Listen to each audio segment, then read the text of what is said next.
Pinapayuhan ng Land Transportation Office o LTO ang mga magpaparenew ng driver's license na may 10-year validity na ihanda na ng maaga ang mga requirements upang makaiwas sa abala. Narito po ang mga dapat ihanda. Ang una, orihinal na lisensya, professional man o non-professional. Ikalawa, medical certificate mula sa LTO accredited medical clinics. Ikatlo, certificate of completion mula sa Comprehensive Driver's Education o CDE. Maaari itong i-access sa website na portal.lto.gov.ph.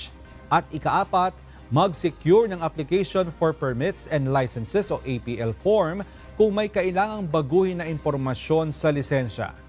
Downloadable ang APL form sa website na lto.gov.ph. Para naman sa mga katanungan, maaaring tumawag sa numerong 8922-9064. Maaari din magpadala ng mensahe sa email address na ltocdmpao@lto.gov.ph.